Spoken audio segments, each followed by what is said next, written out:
नमस्कार, न्यूज टुडेमा स्वागत छ। म पुण्य धमला। हामी न्यूज टुडेमा समसामयिक राजनीतिक घटनाक्रम, सामाजिक विभिन्न विषयवस्तुको उठान मात्रै गर्दैनौँ, योसँग सम्बन्धित राजनीतिज्ञ, विश्लेषक लगायतको धारणा समेत प्रस्तुत गर्छौँ र लाइभ मार्फत योसँग सरोकार राख्ने पक्षहरूसँग का धारणा अर्थात् उनीहरूका सुझाव समेत प्रस्तुत गर्ने गर्छौँ। विशेष गरी पछिल्लो समय चमत्कारिक रूपमा सत्ता गठबन्धन फेरबदल भएपछि अब यो सत्ता गठबन्धन परिवर्तनको राजनीतिक समीकरणले देशमा स्थायित्व देला, विकास देला या अस्थिरता निम्त्याउला भन्ने कोणबाट बहस भइरहेको छ। यही बहसको विषयमा, यही राजनीतिक अस्थिरताको आकलन अड्कलबाजी भइरहेको विषयमा हामी केन्द्रित भइरहेका छौँ।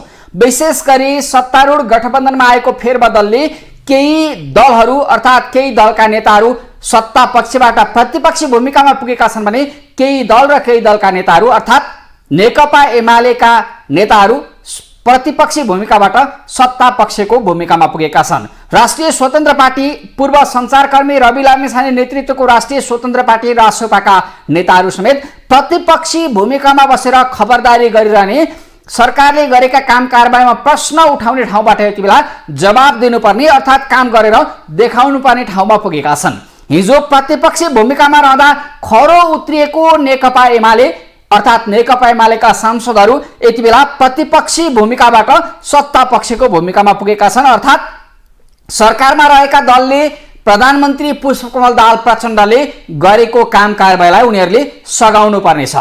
सरकारमा बसेका मन्त्रीहरूले गरेको काम कारबाहीलाई ठिक छ भनेर समर्थन जनाउनु पर्ने अवस्था सिर्जना भएको छ। अर्कोतर्फ हिजो सत्ता पक्षका रूपमा प्रधानमन्त्री पुष्पकमल दाहाल प्रचण्डको बचाउ गरिरहेको अर्थात् मन्त्री परिषदमा रहेका मन्त्रीहरूको समर्थन गरिरहेको गुडिया दोषको आधारमा केही आलोचना गरे पनि अधिकांश मुद्दाहरूमा, अधिकांश कामहरूमा समर्थन गरेको, ठिक छ भनिरहेको, स्याबासी दिइरहेको नेपाली कांग्रेस यति बेला प्रतिपक्षी भूमिकामा छ अर्थात् सरकारलाई खबरदारी गरिरहेको छ र विगतमा नेकपा एमालेका सांसदले जस्तो भूमिका खेल्थे, खरो रूपमा संसदमा जसरी आवाजहरू उठाउँथे, त्यही अवस्थामा यति बेला नेपाली कांग्रेस पुगिरहेको छ।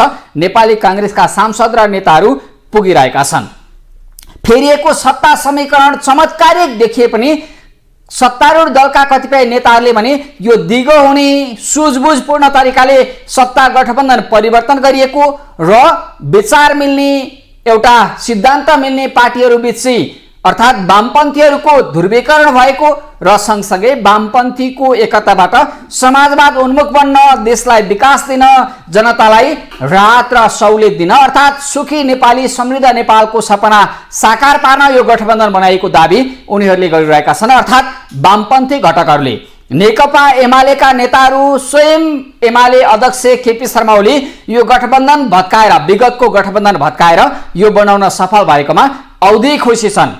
उनले विगतमा सरकारको आलोचना गरिरहेका थिए। प्रधानमन्त्री तिनै पात्र छन्, नेकपा माओवादी केन्द्रका अध्यक्ष पुष्पकमल दाहाल प्रचण्ड। त्यही सरकारलाई हिजो आलोचना गर्ने नेकपा एमाले अध्यक्ष केपी शर्मा ओली यति बेला भने सरकारले ठिक गर्छ, हिजो विगतमा जुन गलत काम भएको थियो अर्थात् सरकारले कामै गर्न सकेको थिएन, सुशासन स्थापना गर्न सकेकै थिएन, यो सरकार पश्चगामी भयो अर्थात् यो सरकारले देशलाई भड्खालोमा हाल्छ, जनतालाई गुमराहमा राख्दै देश डुबाउने काम गरिरहेको छ भनेर आलोचना गर्ने ओलीको बोली फेरिएको छ। अर्थात् उनी सत्ता पक्षका रूपमा उभिसकेपछि तिनै प्रचण्ड अर्थात् तिनै प्रधानमन्त्री प्रचण्डलाई समर्थन गर्नुपर्ने अवस्थामा छन् अर्थात् साथ दिनुपर्ने अवस्थामा छन्। हुन त यति बेला सत्तारूढ दलका नेताहरू नै यो गठबन्धन कसरी बन्यो भन्ने विषयमा अन्यल छन्। विगतमा केही नेताहरूको मन बाजिदा अर्थात् नेपाली कांग्रेसका सभापति शेरबहादुर देउवासँग चित्त नबुझ्दा अर्थात् आफूले चाहे अनुसारको नहुँदा नेकपा जुन माओवादी केन्द्रका अध्यक्ष समेत रहेका पुष्पकमल दाहाल प्रचण्ड एमालेसँग मिलेर प्रधानमन्त्री बनेका थिए। अहिले त्यही समीकरण बदलेर नेपाली कांग्रेससँग फर्किए र यति बेला भने त्यही कांग्रेसलाई धोका दिएर तिनै प्रधानमन्त्री प्रचण्ड एमालेतर्फ फर्किएका छन् अर्थात् केपी शर्मा ओलीसँग कुम जोडिरहेका छन्। यति बेला यो गठबन्धन बन्दा पनि चमत्कारिक रूपमा बनेको केही नेताहरूको मनमुटावका कारण, विशेष गरी नेकपा माओवादी केन्द्रका अध्यक्ष प्रधानमन्त्री समेत रहेका प्रचण्ड र काङ्ग्रेस सभापति शेरबहादुर देउवाबीचको मनमुटावका कारण गठबन्धन भत्किएको दाबी गरिरहेका छन् र यसरी नेताहरूको मनमुटावका कारण भत्किएर बनेको गठबन्धन दिगो हुनेमा उनीहरू नि आशंका व्यक्त गरिरहेका छन्। खोइ कहाँसम्म जाला भनेर अन्योलता व्यक्त गरिरहेका छन्। नेकपा एकीकृत समाजवादी यति बेला सरकारमा छ।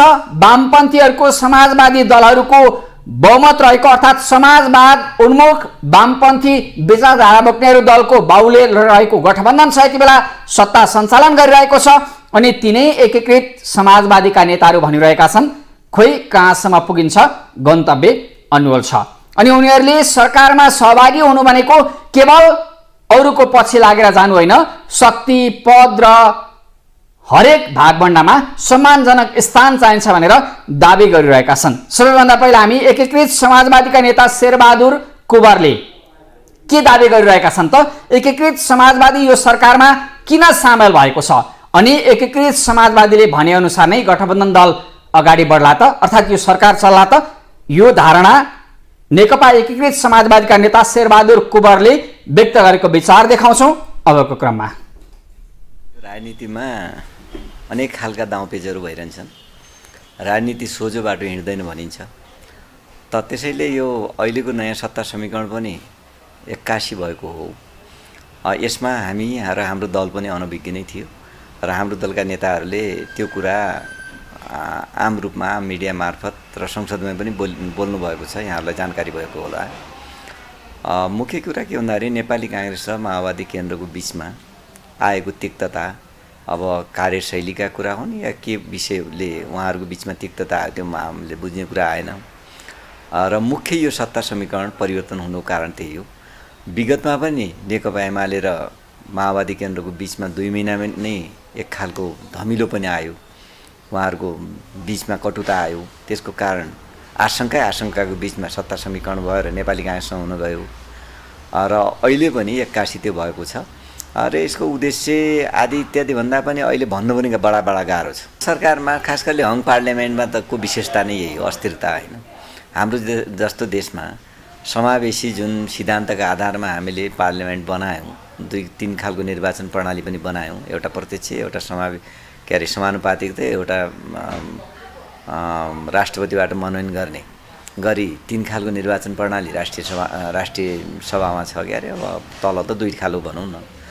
अब यसले नै अस्थिरता, हाम्रो जस्तो विगतदेखि पौराणिक कालदेखि मेलमिलापको आचरणमा कमजोर पृष्ठभूमि भएको देशका हामी नागरिक, विगतमा जनताको बिचमा एकता हुने, राज्य सत्तामा जो बस्छन् उनको बिचमा एकता नहुने, कहिले रानी र राजाको बिचमा लडाइँ, कहिले रानी र राजकुमारको बिचमा लडाइँ। त्यो लडाइँ भनेको त होइन, त्यो कहिले दलको नेताहरूको बिचमा लडाइँ, कहिले चौतरिया र मुख्तियारको बिचमा लडाइँ, त्यो विगतको इतिहासमा पनि हामीले भोग्दै आएका हौँ। तर अहिले देशको अवस्था जुन खालको छ त्यो अवस्थालाई हेरेर राजनीतिक नेतृत्वहरूले संयमता अपनाउनु पर्थ्यो, जनताको विश्वास आर्जन गर्न सक्नु पर्थ्यो। अहिले जनताहरू राजनीतिक नेतृत्वप्रति, राजनीतिक दलहरूप्रति, सरकारप्रति कति पनि विश्वसनीय छैन। हाम्रो दलको नेताबाट कुनै सङ्केत पाएका छैनौँ, बरु विगतको गठबन्धन हुँदाखेरि चाहिँ सङ्केत पाएका थियौँ। आगामी माघदेखि माधव कुमार नेपाल 1 वर्षको लागि प्रधानमन्त्री हुने भन्ने खालको सहमति भएको र त्यो सहमतिलाई नेताहरूले पनि छासाछुसा हामीलाई पनि भन्ने गरेको र त्यस खालको तयारी हाम्रो पनि रह्यो। छोटो समयमा के गर्न सकिन्छ, कस्ता खालका कार्यक्रम ल्याउँदाखेरि जनताको मन जित्न सकिन्छ। अहिले जनताको एउटा मन कुडिएको छ दलहरूप्रति, सरकारप्रति, नेतृत्वप्रति।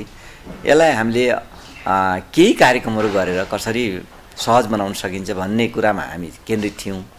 अब अहिले 81 समीकरण परिवर्तन भयो। यो समीकरण परिवर्तन हुँदा अब सबैलाई जानकारी दिएर गरेको पनि होइन र अहिले पनि दलीय नेताहरूको बिचमा एक खालको समझदारी छ, जेन्टलम्यान एग्रिमेन्ट छ भन्ने कुरा त हामीले यहाँहरूकै मिडिया जस्तै सार्वजनिक रूपमा हामीले थाहा पाएका छौँ। तर आन्तरिक जीवनमा नेतृत्वले अहिलेसम्म पनि हामीलाई यति समयको लागि प्रधानमन्त्रीको लागि अफर गरिएको छ भन्ने कुरा सार्वजनिक गर्नुभएको छैन। सार्वजनिक नगरेको कुरा आन्तरिक जीवनमा पनि त्यो नउठेको कुरालाई मैले कसरी भन्ने। एउटा सङ्घीय संसदको निर्वाचन छ इलाम, अर्को प्रदेशको निर्वाचन छ बझाङमा। यो विषयवस्तुलाई लिएर पनि उहाँहरू बस्नुभएको होला। अब एउटा समीकरणमा बसिसकेपछि त त्यो समीकरणलाई बलियो कसरी बनाउने, मन मिलिन्जेलसम्म त देउबा र प्रचण्डको पनि दैनिक बसाइ हुन्थ्यो होइन, अरू दलहरूसँग पनि हुन्थ्यो। अहिले पनि नयाँ नयाँ समीकरण बनेको छ, स्वाभाविक रूपमा बस्नुभएको छ र हामीसँग एउटा वामपन्थता पनि जोडिएको छ होइन। Comrade Prachanda, comrade KP Oli, comrade Madhav नेपालसँग त के अरे वामपन्थतावाद पनि त जोडिएको छ। वैचारिक रूपमा पनि त एक ठाउँमा उभिने गरी पनि त केही कुराहरू भएको होला, छलफल भएको होला।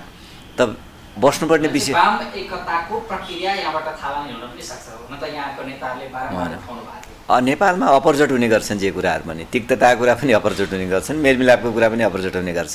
2074 साल असोज 17 गते पनि यस्तै घटना घटेको थियो। माओवादी केन्द्रका नेता पुष्पकमल दाहाल र एमालेका नेता केपी ओलीको बिचमा यति कटुता थियो कि पानी बराबरको स्थिति थियो। तर उहाँले 2074 असोज 17 गते एउटा सार्वजनिक जुन पत्रकार सम्मेलन गर्नुभयो, घोषणा गर्नुभयो, त्यसले सबैलाई असम्मित बनाएको छ। त अहिले पनि हाम्रो बिचमा तिक्तता रह्यो होइन। 2075 मा रोपिएको एकताको बिउ 2078 मा त्यो विच्छेद भयो र फेरि पुनः जोडिने गरी हामी काम गर्छौँ त नेताहरूले भनिरहनु भएको छ। आश गरौँ त्यो उहाँहरूले जुन के अरे एकताको लागि प्रयास गरिरहनु भएको छ, जुन बाह्य रूपमा भए पनि बोलिरहनु भएको छ, यो सत्य साबित होस्, त्यो एकताको प्रक्रियामा अगाडि बढोस्। हामी एउटा कम्युनिस्ट पार्टीका कार्यकर्ता भएको नाताले त्यो शुभेच्छा त राख्न पाइयो नि। बजेट ल्याउँदैन त्यसपछि छाड्ने भन्ने कुरा त आउँदैन। र हाम्रो पार्टीका उपनेता कमरेड राजेन्द्र पाण्डेले संसदमा बोल्नुभएको यथार्थ हो। त्यो कुन मानेमा बोलेको भन्दाखेरि गठबन्धन सहयात्री हामी पनि थियौँ। हामीले विद्रोह नगरेको भए सायद नेपालको यो गठबन्धन यो तरिकाले आउँदैन पनि थियो होला। यो 15 महिनामा जे जस्ता गठबन्धनहरू भए त सँगै बसेको सहयात्रीलाई थाहै नदिई गठबन्धन भत्काउने जोड्ने काम जे भएको छ, गठबन्धनको नेतृत्वले जुन गरेको छ, यो चाहिँ राम्रो होइन। यस्ता प्रवृत्तिले विश्वासको वातावरण सिर्जना गर्न सक्दैन। राजनीतिमा सबभन्दा ठुलो विश्वासको कुरा हो। सँगै जाने, डिलमा पुगेर एउटालाई त्यहीँ छोडेर आउने, आफू चाहिँ घरभित्र पस्ने भन्ने कुरा आउँदैन। त्यो प्रवृत्ति कमरेड प्रचण्डले देखाउनु भयो, त्यो राम्रो पनि होइन, कसैको लागि पनि राम्रो होइन, उहाँको लागि पनि राम्रो होइन। यो मान्छे जति बेला जे पनि गर्न सक्छ भन्ने अविश्वास पैदा हुनसक्छ भनेर नै हामीले विगतमा पनि संसदमा सांसदलाई नसोधेर, सांसदहरूसँग छलफल नगरेर न त त्यो भौगोलिक सन्तुलन मिलेको छ, न त क्षेत्रीय सन्तुलन मिलेको छ, त कुनै पनि सन्तुलन नमिलेर स्वयं बजेट पास गर्ने सांसदहरू हुन्, उनीहरूको पनि चित्त नबुझाएर उनीहरूलाई एक आखर पनि नसोधेर जुन ढङ्गको बजेट ल्याइयो, त्यो बजेटप्रति हाम्रो गत वर्ष नै कटाक्ष थियो। यसपालि पनि त्यस्तो नहोस्। त्यस्तो भएको खण्डमा यसपालि चाहिँ ठुलो सहने स्थिति नरहन सक्छ भनेर नै उहाँले चुनौती दिनुभएको। सबै दल मिलेर समीकरण बनेर सरकार प्राप्ति हुने, अनि त्यो सरकार कुनै एउटा दलको हुनसक्छ, अनि त्यो सरकार कुनै एकको दलको भएर चल्यो भने अनि सहयात्री दलहरूले त्यत्तिकै चुप लागेर बस्ने हो त होइन। सत्ता भनेको त पावर सेयरिङ पनि त हो नि।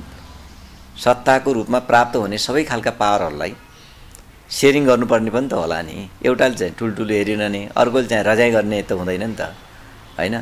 राजनीति पार्टी त जीवन त अरू पनि छन् नि। त त्यसकारण सत्ता समीकरण जुन उद्देश्यका लागि हो, भित्र रूपमा जुन ढङ्गले सत्ता समीकरण भयो, त्यसमा हामी एउटा बटुवाको रूपमा हाम्रो पार्टीलाई पुर्याए। बाटोमा हिँड्दै गर्दाखेरि, ट्याक्सी लिँदै गर्दाखेरि आऊ तिमीहरू पनि जाने हो भन्ने ढङ्गले हामीलाई सोधियो। त्यो हाम्रो चित्त बुझेन। यस्तो भविष्यका दिनहरूमा नहोस् भनेर नै हामीले भन्यौँ। अर्को दिन नेताहरू बसेर 8 बुँदे सहमतिलाई 1 बुँदा झारेर 7 बुँदेमा सहमति हुनुभयो। त्यसले पनि एक खालको सकारात्मक सन्देश दिएको छ।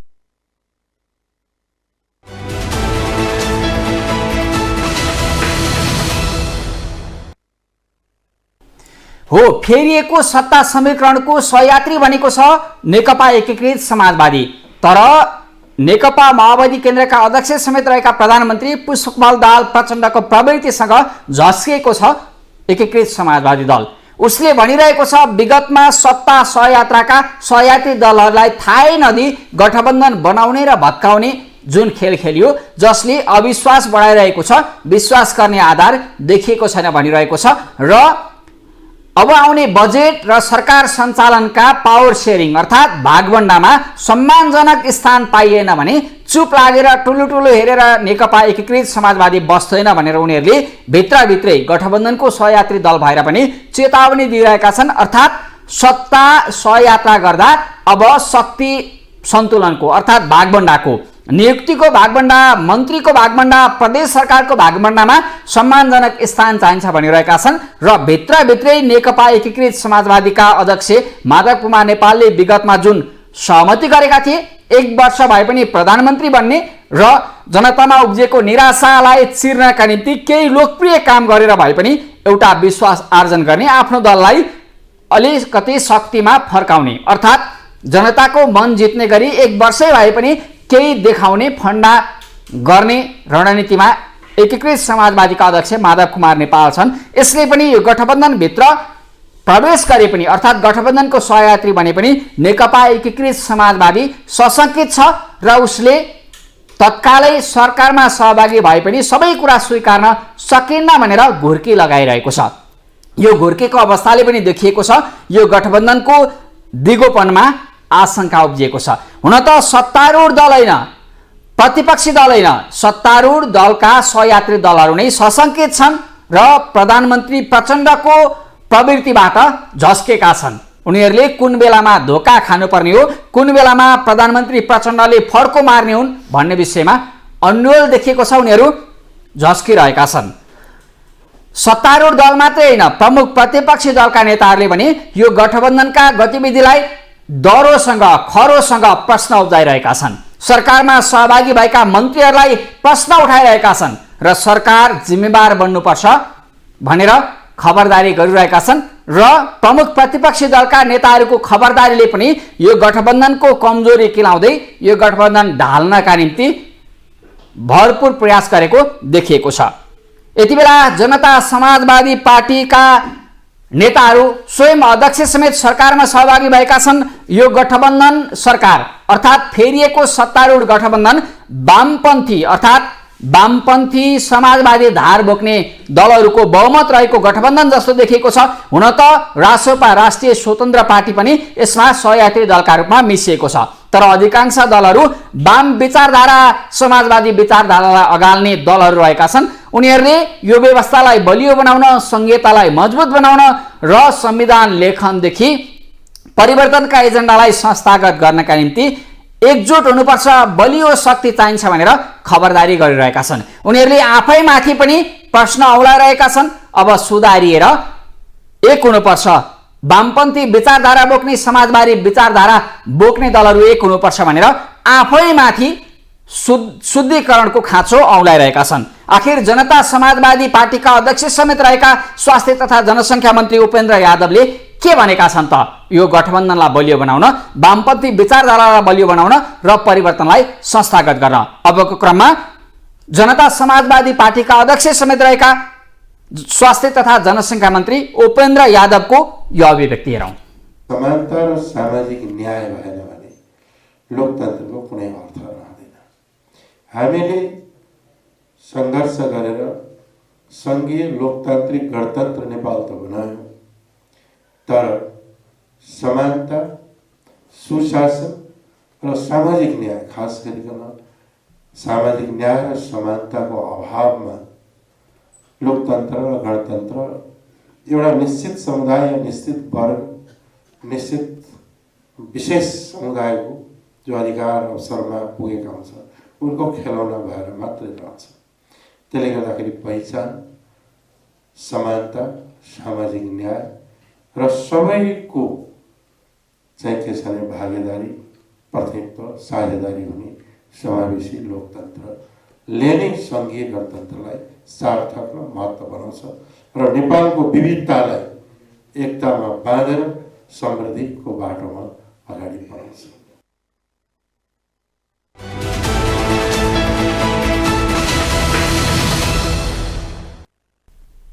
हुन त यति बेला सत्तारूढ दलमा आबद्ध भएका वामपन्थी अर्थात् समाजवादी धारका नेताहरू दाबी गरिरहेका छन् अब हामी एक हुनुपर्छ, हामी फुट्यौँ भने, हामी दुई धारमा हिँड्यौँ भने अहिलेको परिवर्तन संस्थागत हुँदैन। हामीले ल्याएको परिवर्तन संस्थागत गर्न पनि समाजवादी धार बलियो बनाउनुपर्छ भनिरहेका छन्। तर समाजवादी पार्टीहरू अझ भनौँ वामपन्थी दलहरू मिल्ने र एक ठाउँमा उभिने, देश र जनताको स्वार्थमा प्रेरित भएर काम गर्ने सम्भावना देखिएको छैन, किनकि सामान्य मनमुटावबाट पनि ठुलै तिक्तता उकल्ने र विस्मरण गर्ने प्रवृत्ति वामपन्थीहरू अर्थात् समाजवादी धार बोक्छौँ भन्ने दलहरूमा नेताहरूमा देखिएको छ। विगतका कटु दुश्मन जस्तै एकअर्कालाई खरो रूपमा आलोचना गर्ने प्रवृत्ति अझै हटेको छैन। वामपन्थी नेताहरू यस्ता देखेका छन् कि आफूसँग स्वार्थ मिल्दा अर्थात् आफूले चाहेअनुसार हुँदा सब ठिकठाक देख्ने, आफूले भनेको भन्दा गलत गर्ने आफ्नै पार्टीका नेता अर्थात् विचारधारा मिल्ने दलका नेताहरूलाई पनि स्वीकार्न सकिरहेका छैनन्। उनीहरूले वर्ग दुश्मन जसरी उछिटो काटिरहेका छन्, जसका कारण वामपन्थीहरूको एकता अर्थात् वामपन्थीहरूको एलायन्स बलियो बन्न सकिरहेको छैन, जसका कारण वामपन्थीहरू तितर बितर हुँदै आफूभन्दा फरक विचारधारा बोक्ने दलहरूसँग साँठगाँठ गरिरहेका छन्, स्वार्थ सिद्धको राजनीति गरिरहेका छन्। नेपालमा ठ्याक्कै यही देखिएको छ। अब भने वामपन्थी विचारधारा बोक्ने समाजवादी विचारधारा बोक्ने दलहरू अब लाइन क्लियर भएको भन्ने दावी गरिरहेका छन्। अब हामी मिल्नुपर्छ, बलियो शक्तिका रूपमा आफ्ना विचारधारालाई स्थापित गर्नुपर्छ र देशलाई निकास दिने विकास दिने अभियानमा लाग्नुपर्छ भनिरहेका छन्। तर उनीहरूको अभिव्यक्ति अर्थात् उनीहरूको धारणा, उनीहरूले गरेको प्रतिबद्धता चाहना कार्यान्वयन हुनेमा सत्तारूढ दलकै नेताहरूले आशंका गरिरहेका छन्। उनीहरू नै विश्वस्त छैनन्। सत्तारूढ दलले जसरी गठबन्धनको दिगोपनामा आशंका गरिरहेका छन्, सबै मिलेर वामपन्थी विचारधारा समाजवादी विचारधारा बोक्नेहरू एक ठाउँमा उभिनुपर्ने भनिरहेका छन्। तर प्रमुख प्रतिपक्षी दलका नेताहरूले अहिले सत्तारूढ गठबन्धनको कमजोरी किलाउँदै यो गठबन्धनलाई कसरी खस्काउने अथवा अर्थात् टुटफुट बनाउने भन्ने रणनीति अख्तियारी गरिरहेको छ। हुन त विगतमा सत्ता पक्षबाट प्रतिपक्षी भूमिकामा आउनु पर्दा जसरी नेकपा एमालेका सांसदहरूले संसदमा प्रस्तुति दिएका थिए, सडकमा सत्तारूढ दलको अर्थात् सरकारको जति आलोचना गर्थे त्यही प्रवृत्तिलाई नेपाली कांग्रेसले अनुसरण गरिरहेको छ। नेपाली कांग्रेसका आशा गरिएका, भरोसा गरिएका र देशलाई निकास दिन सक्ने, विकास दिन सक्ने भनेर सोचिएका नेताहरू समेत यति बेला सत्ताबाट प्रतिपक्षमा पुग्नु परेको विष वमन गरिरहेका छन्, अर्थात् आक्रोश ओकलिरहेका छन् र सरकारमा सहभागी मन्त्रीका कमी कमजोरी अर्थात् उनीहरूमाथि लागेका आरोप अभियोगलाई राजनीतिक एजेन्डा बनाइरहेका छन्। अनि सरकारलाई, यो सरकारले विगतमा आफैले समर्थन गरेर प्रधानमन्त्री स्वीकारेका प्रधानमन्त्रीले देशलाई निकास पनि दिन सक्दैनन्, विकास पनि दिन सक्दैनन्, सुशासनका कुरा त गफ मात्रै हुन् भनेर खुइलाइरहेका छन्, उडाइरहेका छन्। नेपाली कांग्रेसका महामन्त्री समेत रहेका सांसद गगन कुमार थापाले के दावी गरिरहेका छन् त? यो गठबन्धनको भविष्यमाथि कांग्रेसको आकलन अड्कलबाजी के छ त? अबको क्रममा गगन थापाको अभिव्यक्ति प्रस्तुत गर्छौं, यो हेरौं। यो कोठामा नवीन दाइको बारेमा बोल्नु पर्यो भने पनि हात उठाएर बोल्न नसक्ने, आफ्नो अनुभव बाँड्न नसक्ने कोही पनि हुनुहुन्न होला। हामी सबैसँग त्यो छ। खालि तपाईहरुकै भावनाको प्रतित्व गर्दै हामी समयलाई ख्याल गरेर मञ्चमा बसेका केहीले मात्रै आज राखेका हौं, नभए हामी सबैको एउटै कुरा छ। अघि प्रदीपजीले चर्चा गर्नुभयो। प्रदीपजी र म दुवैजना सिद्धार्थ वनस्थली विद्यालय पढेको हो। प्रदीपजी वनस्थलीको मेरो नेता हो। प्रदीपजीहरू दौडेको देखेर हामी उहाँहरूको पछि पछि लागेर दौडेको हो। त्यसैले प्रदीपजीहरूलाई चाहिँ एकदमै धेरै कुराहरू थाहा थियो। यो जमलको पार्टी कार्यालय पनि थाहा थियो, उहाँहरूलाई धेरै कुराहरू थाहा पाएर आन्दोलनमा लाग्नु भएको। हामी चाहिँ प्रदीपहरू देखेर लागेको। त्यसैले सँगसँगै आन्दोलनमा कुदिरहँदै गर्दाखेरि नवीनराज जोशी, नवीन्द्र दाई हुनुहुन्छ अरे, नवीन दाई भनेर उहाँहरूले प्रदीपजीहरूले उहाँहरूले कहिलेकाहीँ कुराकानी गरेको सुन्थ्यौँ। तर मलाई त्यसरी भेटेको मलाई याद रहेन। तर 49 सालमा मलाई अहिले पनि याद छ, शहीद स्मारक विद्यालय छ यहाँ तल ज्ञानेश्वरको तलपट्टि। उहाँ उपमेयरको उम्मेदवार हुनुहुन्थ्यो र त्यहाँ हामीले एउटा स्वागत कार्यक्रम राखेका थियौँ। म त्यो बेलामा नेपाल विद्यार्थी सङ्घको वडाको सचिव थिएँ र नवीनराज जोशीलाई स्वागत गर्न हामी फुल हातमा लिएर फुलगुच्चा लिएर बसेका थियौँ। र मलाई उहाँ नजिक आइसकेपछि के भन्ने मन थियो भने म पनि वनस्थलीको भनेर भन्ने मन थियो। त्यति भनेपछि अलिकति बढी मलाई यसो ध्यान दिनु होला भन्ने भएकोले छेउमा आउनु साथै दाई दाई म पनि वनस्थलीको भनिसकेपछि एकछिन अडिएर कति साल कति ब्याचको हो भनेर मलाई सोधेको, मसँग कुरा गरेको म सम्झन्छु। त्यसपछि भेटको श्रृङ्खला त्यहाँबाट प्रारम्भ हुँदै गयो। फरक फरक अवस्थामा भेट भयो। नवीन दाई उपमेयरको रूपमा रहनुभयो। हामी काठमाडौँमा समग्र नेपाल विद्यार्थी सङ्घको साथीहरू त हुँदै हो, त्यसमाथि पनि खास गरिकन काठमाडौँमा त्यो बेलामै एउटा संयोगले निजी विद्यालय पढ्ने मौका पाएको, यहीँ जन्मेको यहीँ हुर्केको मानिसहरूको लागि चाहिँ नवीनराज जोशी एक प्रकारले हाम्रो लागि रोल मोडल हुनुहुन्थ्यो। नवीन दाई जस्तो बोल्ने, नवीन दाई जस्तो खट्ने, यस्तै यस्तै कुराहरू हेर्दै हेर्दै हामी हुर्किएको भयो। डेपुटी मेयर हुनुभयो, त्यस पछाडि पनि लगातार म चाहिँ एकदमै धेरै जान्थेँ यो गणेश मानसिंह अध्ययन प्रतिष्ठानको कार्यालयमा। लगातार कति त्यो कार्यक्रमहरू, यो संविधान दिवसको उपलक्ष्यमा आयोजना गर्ने कार्यक्रमहरूमा त्यसको व्यवस्थापक, त्यहाँभित्र व्यवस्थापन गर्नु थुप्रै जिम्मेवारी लिएर पनि काम गर्थेँ। पछाडि संविधान सभा पार्टी हुँदाहुँदा सरकारमा समेत पनि सँगै बसेर नवीन दाईसँग काम गर्ने मसँग थुप्रै थुप्रै अनुभवहरू छ। त्यसलाई मैले अहिले यहाँ राखिनँ। अघि यहाँ थुप्रै चर्चा गर्नुभयो, सरले पनि गर्नुभयो, अरू नेताहरूले पनि गर्नुभयो। मैले त्यसलाई त्यसको सार खिच्दाखेरि नवीन दाईको सबैभन्दा ठुलो कुरा नवीन दाईको लोकतन्त्रप्रतिको उहाँको प्रतिबद्धता। फेरि नवीन दाईको लागि लोकतन्त्र भनेको चाहिँ 5 वर्षको आवधिक निर्वाचनवाला लोकतन्त्र होइन। यो चुनाव लडिहाल्ने, सरकारमा गइहाल्ने, चुनाव यो यो यो यो होइन। नवीन दाईको लागि लोकतन्त्र भनेको चाहिँ मूल्य हो, जीवन मूल्य हो। त्यो जस्तो विधिको शासन जसलाई हामी भन्छौँ, अथवा लोकतन्त्रभित्र हामी जवाफदेहीताको कुरा गर्छौँ, लोकतन्त्रभित्र हामी सहनशीलताको कुरा गर्छौँ, लोकतन्त्रभित्र सबैलाई स्पेस दिनुपर्छ भन्ने कुराकानीहरू गर्छौँ। यो चाहिँ नवीन दाईसँग सङ्गत गर्ने, नेपाल विद्यार्थीसँग काम गरेको, काङ्ग्रेसमा काम गरेको हामीहरू थुप्रै यहाँ छौँ, पार्टीसँगै काम गरेको हामी सबैले नवीन दाईसँग यसो आँखा चिम्म गरेर सोच्यौँ भनेदेखि भने हामी यो ट्रु डेमोक्राट भनेर भन्छौँ नि, जसले खालि त्यो लिप सर्भिस मात्र होइन, खालि चाहिँ म प्रजातन्त्रमा लोकतन्त्रमा विश्वास गर्छु भन्ने मात्र होइन, यसलाई साँचो अर्थमा बाँचेको, यसलाई आफ्नो एउटा लाइफ भ्यालु बनाएको। यो विभिन्न, किनभने हामी त राजनीतिक दलमा छौँ, राजनीतिक दलमा चाहिँ शक्ति सङ्घर्ष हुन्छ, शक्ति सङ्घर्षमा त्यो कतिपय कुरामा एकदम प्राग्मेटिक हुनुपर्छ नि। त नवीन दाई पनि त पार्टीभित्र एउटा गुटमा हुनुहुन्थ्यो, गुटभित्रको सङ्घर्षमा हुनुहुन्थ्यो, शक्ति सङ्घर्षमा हुनुहुन्थ्यो। कहिले हामी उहाँसँग एउटै गुटमा रह्यौँ, कहिले हामी उहाँसँगै प्रतिस्पर्धा गऱ्यौँ। तर यो सबै कुराहरूमा नवीन्द्र जोशी यसो आँखा चिम्म गरेर सोच्यो भनेदेखि भने नवीन्द्र जोशीको लागि खेल जित्नुभन्दा पनि महत्त्वपूर्ण कुरा खेल नियमसङ्गत भयो कि भएन भन्ने कुरा महत्त्वपूर्ण थियो। मलाई त्यसको धेरै ठुलो अर्थ थियो। नियमसङ्गत भएर खेल खेलियो भने जितेला हारिएला। तर सबैभन्दा इम्पोर्टेन्ट कुरा भनेको चाहिँ खेल नियमसङ्गत ढङ्गले खेलिएन, नियमबद्ध भएर खेलिएन र त्यसमा सबैले बराबर अवसर प्राप्त गरे कि गरेन, सबैको लागि ठाउँ भयो कि भएन। यो चाहिँ नवीन्द्र जोशीले यसलाई इन्टरनलाइज गर्नुभएको थियो, यसले यसरी आत्मसात गर्नुभएको थियो कि त्यो म गर्छु भनेर कसैले बोलेर आउने कुरा होइन क्या।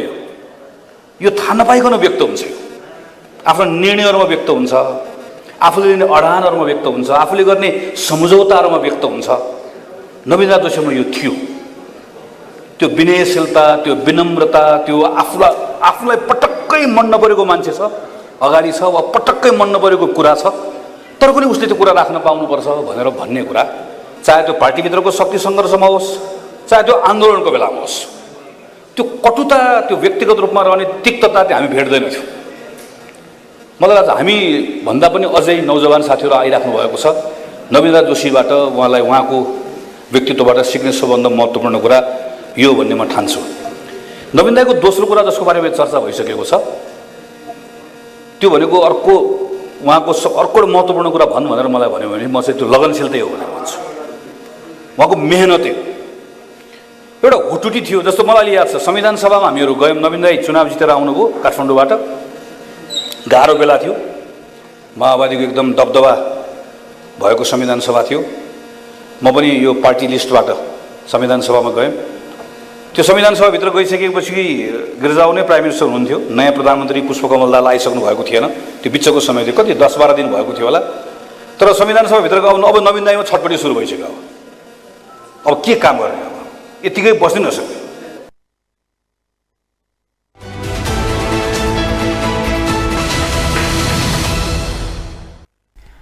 कांग्रेस महामन्त्री गगन कुमार थापा सरकारको ओछितो काट्न मात्रै होइन, सरकारमा रहेका विवादित मन्त्रीहरूलाई आलोचना गर्न मात्रै तल्लीन छैनन्, उनी आन्तरिक शक्ति सङ्घर्षमा समेत खरो उत्रिएका छन्।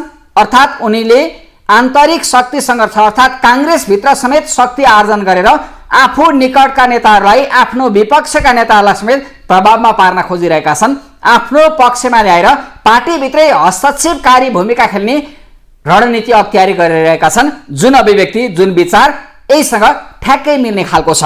उनले राजनीतिक खेल हार वा जितसँग सम्बन्धित छैन, खेल नियमसङ्गत भयो कि भएन, कसरी खेलियो भन्ने कोणबाट पनि विश्लेषण हुनुपर्छ भन्ने दावी गरिरहेका छन्। चुनाव लड्ने र सरकारमा जानु मात्रै ठुलो कुरा होइन, चुनाव लडिसकेपछि नियमसङ्गत तरिकाले देश र जनताको पक्षमा हित गर्न सके कि सकेन, काम गर्न सके कि सकेन भन्ने कोणबाट पनि पार्टीमा छलफल हुनुपर्ने, राजनीतिक वृत्तमा बहस हुनुपर्ने कुरालाई उठाइरहेका छन्। भले पार्टीका केही पुराना शीर्ष नेताहरूको उदाहरण दिँदै उनले सिकाएको पाठका रूपमा उनले जुन अभिव्यक्ति दिएका छन्, यसले समेत उनी काङ्ग्रेसभित्रै हस्तक्षेपकारी भूमिका निर्वाह गरेर अब काङ्ग्रेसलाई आगामी निर्वाचनमा बलियो बनाउने र एक्लै नेतृत्व गर्न सक्ने शक्तिका रूपमा स्थापित गर्ने अभियानमा भित्रभित्रै छन् र उनी जनतासँग आफै पुगेर काङ्ग्रेसका एजेन्डा, विचारधारा र काङ्ग्रेस सरकारमा पुग्दा गर्न सक्ने ठाउँहरू बुझाउन खोजिरहेका छन्। त्यही अभियानमा पनि काङ्ग्रेस महामन्त्री गगन थापा देखिएका छन्, होमिएका छन्। उनले आन्तरिक रूपमा पार्टीभित्रै बलियो स्थान बनाउने अभियान छेडिरहेका छन्, जसका कारण सरकारको आलोचना गर्नुपर्ने ठाउँमा सरकारका विवादित मन्त्रीहरूलाई हटाउने अर्थात् उनीहरूलाई कारबाही गर्नुपर्ने विषयमा सदनमा खरो रूपमा प्रस्तुत भइरहेका छन् भने पार्टीका विभिन्न कार्यक्रममा पुग्दा उनले आन्तरिक राजनीति अर्थात् काङ्ग्रेसभित्रै आफू कसरी शक्तिशाली बन्ने, एउटा पुस्तालाई हस्तक्षेपकारी भूमिका निर्वाह गरेर कसरी शक्ति आर्जन गर्ने र सरकारमा नेतृत्वदायी भूमिकामा पुग्ने भन्ने रणनीति अख्तियारी गरिरहेका छन्, जुन कुरा उनको अभिव्यक्तिबाट प्रष्टै देखिने गरेको छ। काङ्ग्रेसका युवा नेताहरू अब सक्रिय बन्नुपर्छ भन्ने आवाज उठिरहँदा काङ्ग्रेसकै नेता सांसद समेत रहेका प्रदीप पौडेल समेत उसै गरी युवाहरू अगाडि बढ्नुपर्ने एजेन्डामा सहमत छन्। आखिर प्रदीप पौडेलले पछिल्लो राजनीतिक समीकरणलाई र पार्टीभित्रै गर्नुपर्ने शुद्धिकरणलाई कसरी औल्याएका छन् त, कसरी हेर्ने गरेका छन् त? अबको क्रममा नेता प्रदीप पौडेलको यो धारणा हेरौँ। नेपाली कांग्रेस पार्टीका लागि सत्ता ठुलो कुरा होइन, पर्खेर बसौँ। नेपाली कांग्रेसलाई यो देशले आफै फेरि सत्तामा पुर्याउँछ, त्यसका निम्ति हतार नगरौँ। अहिले जुन गठबन्धन बनेको छ त्यो गठबन्धन चिरस्थायी हुँदैन, चिरञ्जीवी हुँदैन। उहाँहरू आफैमा झगडा गरेर यो गठबन्धन समाप्त हुनेछ। तर नेपाली कांग्रेस सत्तामा जाँदै गर्दा किन जाने हो, के गर्न जाने हो, कुन कुन क्षेत्रमा कसरी काम गर्ने हो भन्ने कुरा प्रश्न हुनुपर्छ। अहिले देखिएका व्यतिथिहरूलाई अन्त्य कसरी गर्ने हो त्यसको फेरिस्त हामीसँग हुनुपर्छ। त्यसैले ब्लू प्रिन्ट तयार गर्नतिर लागौँ। नेपालको समृद्धि हामीले कसरी गर्दैछौँ, नेपालमा सुशासन हामीले कसरी कायम गर्दैछौँ, नेपालका तमाम शैक्षिक संस्थाहरू हामीले कसरी सुधार गर्दैछौँ, नेपालमा स्वास्थ्य क्षेत्रमा सामान्य जनताको पहुँच हुने स्थिति हामीले कसरी निर्माण गर्दैछौँ, वैदेशिक रोजगारीको यो बाध्यतालाई कसरी न्यूनीकरण गरेर लाँदैछौँ, नयाँ रोजगारी कसरी सिर्जना गर्नेछौँ। यी तमाम विषयमा हामीले एउटा स्पष्ट दृष्टिकोण बनाएर हाम्रो पार्टीले जनतासँग कसरी व्यवहार गर्नेछ, आन्तरिक लोकतन्त्रलाई कसरी सुदृढ गर्नेछ भन्ने विषयमा एउटा फेरिस्त तयार गरेर अगाडि बढौँ।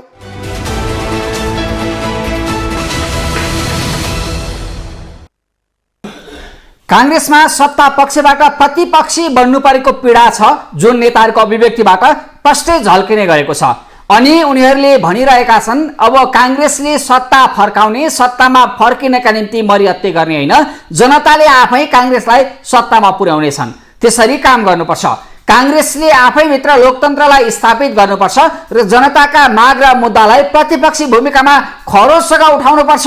जनताका पक्षमा, देशका पक्षमा खबरदारी गर्नुपर्छ, सरकारलाई घचघचाउनुपर्छ।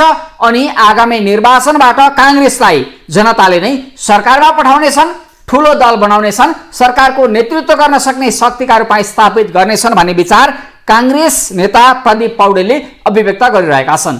हुन त काङ्ग्रेसभित्रका युवा नेताहरू चुनाव जित्ने र सरकारमा जान मरिहत्ते गर्ने जुन पार्टीका शीर्ष नेताहरूको दौड छ, लाइन छ, यसमा सन्तुष्ट छैनन्। उनीहरूले काङ्ग्रेसलाई बलियो बनाउनुपर्छ, काङ्ग्रेसलाई आन्तरिक रूपमा सबल बनाउनुपर्छ। अनि काङ्ग्रेसले जनतालाई कस्तो डेलिभरी दियो, अर्थात् काङ्ग्रेसका नेताहरू सुध्रे कि सुध्रेनन्, विगतमा काङ्ग्रेसका नेताहरूमाथि जसरी अनियमितता गरे, भ्रष्टाचारमा मुछिए, अर्थात् गलत काम गरे, राजनीतिक आवरणमा फाइदा लिए भन्ने आरोप लागिरहेको छ, उनीहरूमाथि छानबिन गरेर काङ्ग्रेसले शुद्धिकरण थाल्नुपर्छ र जनतालाई प्रष्टसँग भन्नुपर्छ।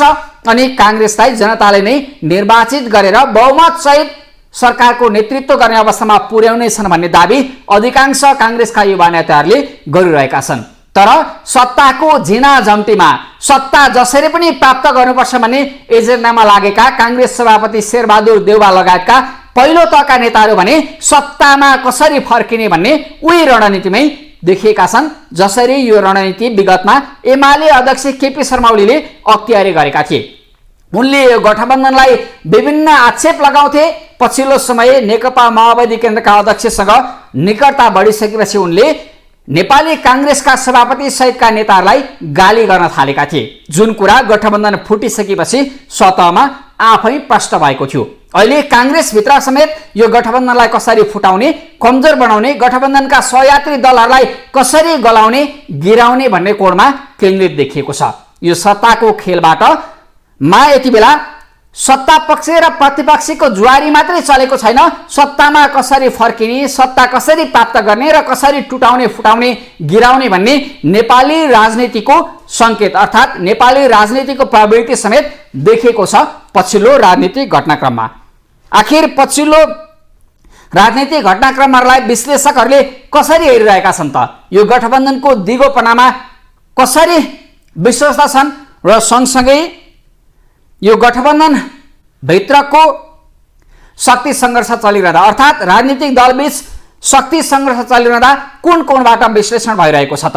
अर्कोतर्फ केही गर्छु भन्ने खल्तीमा राजीनामा बोकेर आएका छौँ, काम गर्न नसकेमा राजीनामा दिएर बाहिरिन्छौँ, कसैले राजीनामा माग्नु पर्दैन भन्दै पुराना दलहरूको विकल्प बन्छु भन्ने राष्ट्रिय स्वतन्त्र पार्टी पूर्व सञ्चारकर्मी रवि लामेछाने नेतृत्वको राष्ट्रिय स्वतन्त्र पार्टी राजसभाप्रति उनीहरूको धारणा के छ त? हामीले विश्लेषक विष्णु दाहालसँग गरेको कुराकानी अबको क्रममा प्रस्तुत गर्छौँ।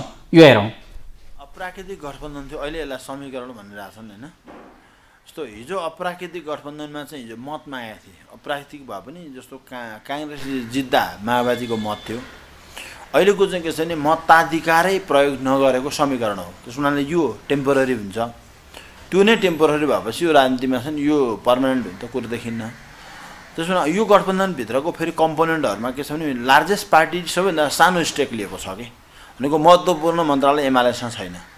उनीहरूले यो गठबन्धन चाहिँ टेम्पोररी हो भन्ने लाग्छ मलाई चाहिँ, र यो अलि लामो समय जान्छ जस्तो देखिन्न। कानुन बनाइ भ्रष्टाचार गर्दै जमिन भयो होइन, जस्तो हामीले हेरौँ ललिता निवासको जग्गा, सरकारको जग्गा निजीलाई बेच्ने, गिरिबन्धु त्यस्तै लगायतका धेरै छ नि। अब यो पछि पनि अब हामीले हेर्दै जाँदा यो कतिपय चाहिँ ट्रस्ट मार्फत छ नि, नेपाल ट्रस्टको जग्गाहरू लिजमा लिने होइन। यो कारणले हेर्दा चाहिँ उहाँहरूको चरित्र समाजवादी देखिन्न। तर भन्न चाहिँ उहाँले आफूलाई समाजवादी भन्दा नि अझ कम्युनिस्ट साम्यवादी नै भन्नुहुन्छ। हुनाले यो चाहिँ चरित्र नदेखेको हुनाले उहाँहरूको चाहिँ वितरणमुखी अर्थव्यवस्था जस्तो हेर्नुहोस् है, तपाईँले के दियो भने वृद्ध भत्ता होइन, सामाजिक सुरक्षा कोष अन्तर्गतको वृद्ध भत्ताहरू चाहिँ वितरण गर्ने कुराले चाहिँ उहाँले त्यसलाई चाहिँ समाजवादी भन्नुहुन्छ। वितरणमुखी अर्थव्यवस्थालाई समाजवादी भनेर एउटा भ्रम सिर्जना छ। त्यस हुनाले यो व्यवहार चाहिँ पुरै खुला निजी अर्थतन्त्रको छ होइन। त्यस हुनाले यो कुरामा चाहिँ उहाँहरूको वैचारिक रूपले नीतिगत रूपले एक ठाउँमा रहने त देखिन्न। यो सबै कुरा केलाई भने पार्टीका शीर्ष नेताहरूको मूल कुरो चाहिँ सत्ता यात्रा हो। सत्ता यात्रामा कसले कहाँ के भाग पाउँछ, कसलाई फाइदा हुन्छ, मिलेरै फोड्छन्, मिलेरै तोड्छन्, मिलेरै जुट्छन्। किन सबै उहाँहरू भ्रष्टाचारमा को काण्डको कुनै कुनै रूपमा उहाँहरू परेकै देखिन्छ। सत उहाँहरूको यो सहमतिमै भइरहेको हो जस्तो मलाई लाग्छ होइन। भनेको शान्ति सुरक्षा हेर्नु, सबै सङ्गठित अपराधमा पार्टी र उपराष्ट्रपतिको कार्यालय सबै के छ सुन तस्करमा चाहिँ कुनै न कुनै रूपमा चाहिँ लागिरहेको देखिन्छ। भनेको सङ्गठित अपराधलाई पृष्ठपोषण दिने काम पार्टीले गरेर छ। यो व्यवस्था कहिलेसम्म टिक्छ भन्ने हो कि यो प्रविधि उही राख्ने भने कुनै परिणाम देखिन्छ जस्तो देखिएन। सर्थ यसलाई चाहिँ मेरो बुझाइमा के टिप्पणी गर्नु ठिक होला भने अब चरित्र नसुधारिकन यो गठबन्धन सुधारेर र केही हुनेवाला चाहिँ देखिन्न। अन्त्यमा चाहिँ अब रवि लामिछानेले कस्तो कदम चाल्छन्, एकपछि अर्को उनले निर्देशन पनि दिँदै आएका छन्, विभिन्न काण्डहरू पनि छन्। यसो जस्तो गृहमन्त्रीले प्रहरीलाई निर्देशन दिनु भनेको प्रहरी उसको गृह मन्त्रालय मातहत काम गर्दैन भन्ने एउटा त्यसले देखाउँछ।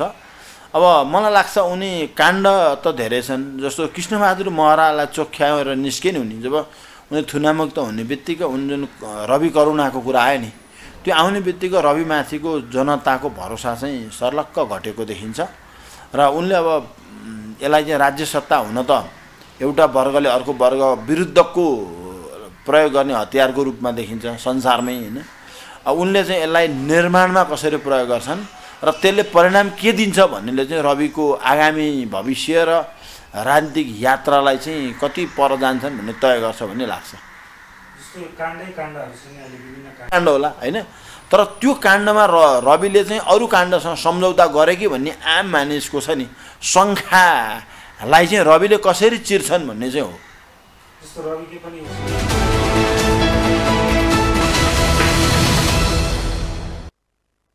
हो यति बेला सत्तारूढ गठबन्धन फेरिएको छ। विगतमा प्रतिपक्षी भूमिकामा रहेका दलहरू सत्ता पक्षको भूमिकामा छन्, विगतमा सत्ता पक्षको भूमिकामा रहेका दलहरू प्रतिपक्षी भूमिकामा छन्। हिजो प्रश्न उठाउनेहरू प्रश्न गर्नेहरू आज प्रश्नको जवाफ दिने अर्थात् काम गरेर देखाउनु पर्ने ठाउँमा छन्। अनि केही फन्डाहरू केही काम गराएका तौर तरिकाहरू पनि देखिएको छ र उनीहरूले काम गरेर कसरी देखाउलान् भन्ने कोणबाट विश्लेषण गर्न थालिएको छ। अर्थात् अहिलेदेखि नै आशंका उब्जाउन थालिएको छ। यो सत्ता गठबन्धन मिलेरै जोड्ने मिलेरै तोड्ने अनि मिलेरै लुट्ने खेल नेपालको राजनीतिक वृत्तमा देखियो भनेर विश्लेषकहरूले भनिरहेका छन्। अर्कोतर्फ नेपाली कांग्रेस पनि घोटालामा अनियमिततामा भ्रष्टाचारमा अछुतो नरहे पनि वामपन्थीहरू अर्थात् कम्युनिस्ट सरकार बनेको समयमा सबैभन्दा बढी सरकारी जग्गा हिनामिना भएको भ्रष्टाचार र अनियमिततामा मुछेका अर्थात् यस्ता ठूला काण्डहरू घटेको भन्दै कम्युनिस्टहरू र प्रजातान्त्रिक शक्ति दावी गर्ने कांग्रेसले समेत आचरण सुधार्न सुझाव विश्लेषकहरूले दिइरहेका छन्। अब नेताहरूको आचरण कहिले सुध्रिने हो यो भने अहिले हामीले प्रतीक्षा गर्नुको विकल्प छैन, किनकि उनीहरूका विगतका काम गराई र प्रवृत्तिले उनीहरूको आचरण सुध्रिन्न शक्ति पहुँच र पदका निम्ति जे पनि गर्छन् भन्ने कुरा नेताहरूले आफै देखाइरहेका छन्। आखिर पछिल्लो राजनीतिक घटनाक्रम सत्ता समीकरण र सरकारमा सहभागी हुने बाहिरिने अर्थात् बनाउने गिराउने खेललाई आखिर कसरी विश्लेषण गरिएको छ त? नागरिक स्तरमा विभिन्न अड्कलबाजी भइरहँदा विश्लेषक डम्बर खतिवडाको अभिव्यक्ति तपाईमाझ प्रस्तुत गर्छौं। मुख्य कुरा के हो भने नेपालको राजनीतिमा कुनै सिद्धान्त विचार र एजेन्डाको प्रश्न चाहिँ बाँकी रहेन हैन। विशेष त पुराना दल र नेताहरूका लागि उनीहरूले राजनीति भनेको चाहिँ जसरी हुन्छ जनतालाई झुकाउनु, चुनाव जित्नु हैन, संसदमा जानु र संसदको अङ्कगणितमा खेलेर चाहिँ सत्तामा जानु र जो सत्तामा जान सक्यो त्यसले ठुलो उपलब्धि हासिल गर्यो, त्यो पराक्रम गर्यो, बहादुरी गर्यो। जो विपक्षमा धकेलियो त्यसले सबै चिज गुमायो, त्यो चाहिँ खतम भयो भन्ने खालको एउटा नयाँ अभ्यास र न्यारेटिभ चाहिँ क्रिएट गर्न खोजे हैन।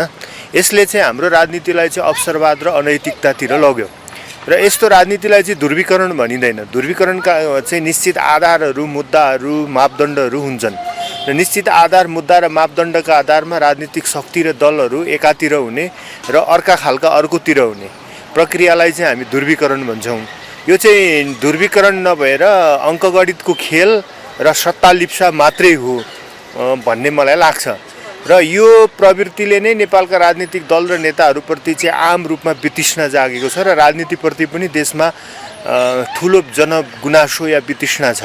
त्यति मात्र होइन, राज्यकै विश्वसनीयता, राज्यकै वैधता र राज्यकै अस्तित्वमाथि प्रश्न उठ्न थालेको छ, जसले गर्दाखेरि धेरै नेपालीहरू अहिले देश छोडेर हिँडिरहेछन् र मौका पायो भने या अवसर पायो भने या उचित आप्रवासनको स्थानहरू पायो भने धेरैले देश छोड्ने, यहाँ चाहिँ गरी खान सकिँदैन र यहाँ नैतिकवान मान्छेहरूको कुनै अर्थ पनि छैन भन्ने खालको एउटा पर्न थालेको छ। त्यसैले राजनीतिक दलहरूको सत्ता लिप्सा र नेताहरूको गुटमोह, परिवार मोह हैन या निजी स्वार्थहरूले गर्दाखेरि आज राज्य र राष्ट्रकै वैधता र विश्वसनीयतामाथि ठुलो सङ्कट आएको छ जस्तो मलाई लाग्छ। यसले कहाँ पुर्याउँछ भन्दाखेरि एक त यस्तै भइरहन्छ, काहीँ पनि पुर्याउँदैन, जसलाई हामी गोलचक्कर भन्छौँ हैन, एउटा दुश्चक्र भन्नु न, त्यसमै घुमिरहन्छ। जस्तो हाम्रो अहिले घुमिरहेछ नि त, 2 दशकदेखि राजनीति काहीँ पनि पुगिरहेको छैन हैन। त्यसैले एउटा त काहीँ पनि नपुग्ने गोलचक्करमा फस्ने, अर्को चाहिँ पुराना राजनीतिक शक्तिहरूको विश्वसनीयता समाप्त हुने र एउटा युगको अन्त्य भएर अर्को युगको थालनी हुने हैन र नयाँ राजनीतिक शक्तिहरूको उदय भएर पुरानाहरूलाई प्रतिस्थापन गर्ने। यो दुईटा बाटो छ। र अहिलेसम्म हामीले हेर्दा चाहिँ हामी एक प्रकारको दुष्चक्र र गोलचक्करमा फसे जस्तो देखिन्छौँ। तर बिस्तारै अब मान्छेहरूले चाहिँ यसरी हुँदैन भनेर विकल्पहरू खोज्न थालेको र गत चुनावमा पनि हामीहरूले देख्यौँ। यद्यपि ती नयाँ भनेर आएका पनि पुरानै गठबन्धनको साझेदार भए, पुरानै सिन्डिकेटमा सरकारमा गए, त्यो अर्को पाटो भयो होइन। तर मान्छेले विकल्प त खोजेको देखियो नि त होइन, चाहे स्थानीय चुनावमा होस् चाहे राष्ट्रिय चुनावमा होस्, मान्छेहरूले विकल्प खोजे। तर पर्याप्त विश्वसनीय विकल्प प्राप्त नहुँदाखेरि अहिले पनि कतिपय मानिसहरूले, मतदाताहरूले, जनताहरूले पुरानै राजनीतिक दल र नेताहरूलाई साथ दिइरहेका छन्। तर यसरी लामो जाँदैन जस्तो लाग्छ मलाई। कम्तीमा 5 देखि 10 वर्षभित्र नेपालको राजनीति, नेपालको अर्थतन्त्र, नेपालको प्रशासन र नेपालको समग्र सामाजिक व्यवस्थाले एउटा नयाँ मोड लिन सकेन भने चाहिँ यो राष्ट्रको लागि दुर्भाग्य हुन्छ र जनता र देशले चाहिँ झन् धेरै दुःख पाउनुपर्ने अवस्था चाहिँ बन्न सक्छ।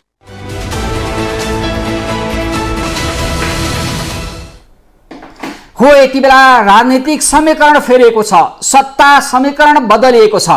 तर पछिल्लो निर्वाचन पछिको राजनीतिक अवस्था हेर्दा लाग्छ यहाँ राजनीतिक समीकरण मात्रै फेरबदल भएको छैन, सत्ता फेरबदलको गोलचक्करमा देशको राजनीति रुमलिएको छ। राजनीति भनेको शक्ति, पहुँच र पदमा पुग्ने अवसरको खोजी गर्ने अस्त्र मात्रै होइन, देशलाई निकास दिन, विकास दिन सक्ने एउटा मूल नीति पनि हो अनि जनतालाई सुखी र खुसी बनाउन सक्ने आधारशिला पनि हो। तर यहाँ राजनीतिलाई एउटा वैशाखी बनाएर अर्थात् राजनीतिलाई माध्यम बनाएर पद, शक्ति र पहुँचमा पुग्ने गोलचक्करमा पुराना जनताले खबरदारी गरेका दल र नेताहरू पनि लागिरहेका छन्। जनतालाई केही आशा जगाउन खोजिरहेका अर्थात् जनताले केही आशा र भरोसा गरेका दलहरू पनि उही सत्ता स्वार्थको गोलचक्करमा फसिरहेका छन्। बस जनताले यही आशा र अपेक्षा गरिरहेका छन् राज्य सत्ता एउटा वर्गलाई सक्ने र अर्को वर्गले हालिमुहाली गर्ने अस्त्र बन्नुहुन्न अनि अवसर र अनैतिक लाभको माध्यम राजनीति बन्नुहुन्न। देश र जनताले विकास पाउनु पर्यो, निकास पाउनु पर्यो, राहत र सहुलियत पाउनु पर्यो। सत्तादेखि सत्तासम्मको यात्राबाट हरेक दल र नेताहरू सचिउन् अनि जनताले राहत र सहुलियत पाउन्। बस आम जनताले यही आशा र अपेक्षा गरिरहेका छन् अनि सत्ता स्वार्थको गोलचक्करबाट पद, पहुँच र पैसालाई मरिहत्ते गर्ने राजनीतिक प्रवृत्ति सचियोस् भन्ने चाहना व्यक्त गरिरहेका छन्।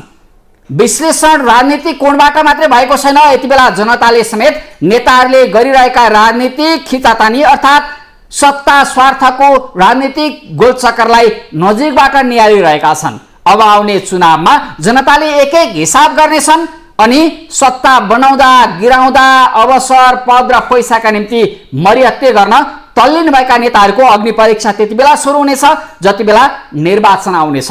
केवल जनताले त आशा गरिरहेका छन्, अपेक्षा गरिरहेका छन्। अब राजनीतिलाई दाउपेच सत्ता स्वार्थको खेल बनाउने नेताहरू सचिउन्, देश र जनताको हितमा इमानदारीपूर्वक भूमिका खेलुन् र काम गरून्। हवस् त आजलाई न्युज टुडे यति नै। अर्को दिन फरक विषयवस्तु सहित उपस्थित हुने नै छौँ। तपाईँ ग्लोबल टेलिभिजन हेर्दै रहनुहोला। नमस्ते।